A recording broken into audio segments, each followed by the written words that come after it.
let's follow that in the little bit of time that we have left. Let's follow the social media question, because these days, I would say, it's you don't necessarily, as an artist, what do you need to have online? How does it help you? How does it hurt you? What is the usefulness of it, and how much, for example, in your job, does it help you notice people? Somebody asked earlier, is it a must for an artist to have a website these days? And does that help get you a manager, or does it not necessarily? What is the role of social media, and how an artist manager uses it, and how you have experienced that casting directors are using YouTube and the likes these days? I use it all the time.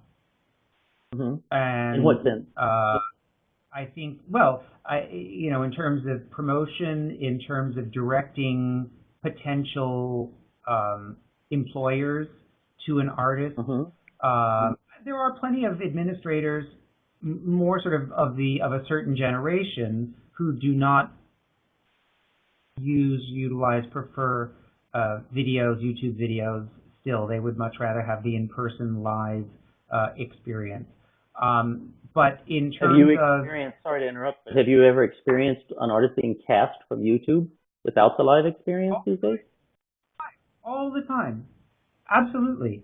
So I think that, and it's a tool that I use. I mean, if I search the internet for clips of my artists, reviews, sound bites, SoundCloud.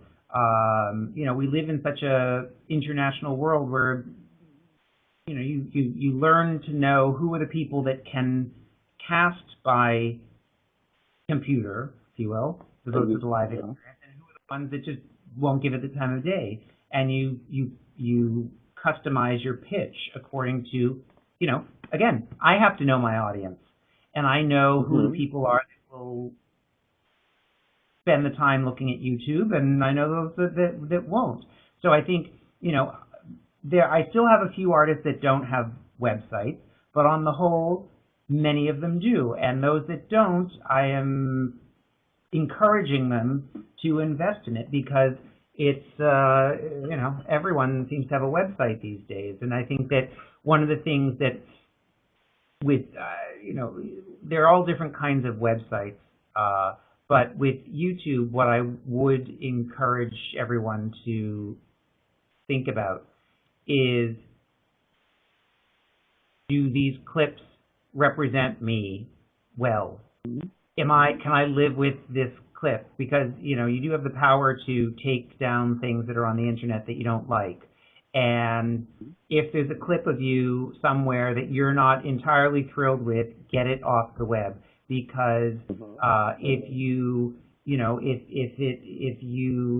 cracked a note, if your pianist flubs something, if you've recently lost 100 pounds and that clip of you is when you were your fattest, get it off the internet. And really be sure, it's like making a demo CD. You want to make sure that the first thing that the person hears is captivating, is really strong. It's like reading a book. Novelists always try to make a very strong introduction in the first few lines, the first paragraph of their novel, because that's the hook.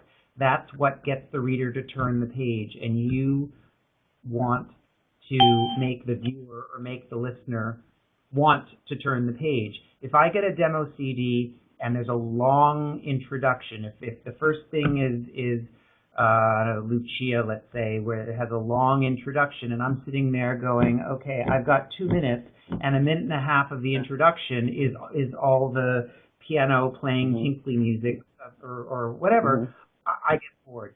If the first thing out isn't the best, your best number, switch around the CD, send it to people, give it to your teacher, give it to your parents, give it to your boyfriend or girlfriend, give it to your child, whatever it is. Get your team, whatever your team is, your small team, to give you honest feedback, and make sure that first clip on YouTube, make sure that the first clip on your demo CD is the strongest. Spend the time, if you have a YouTube clip, just hit, you know, I don't know how you do it. I'm not such a technological person, but like, you know, watch the clip yourself many, many times to get the viewership up. So that's the first thing that comes up when you put in Susie Soprano. I'll find that strong thing first. Yeah.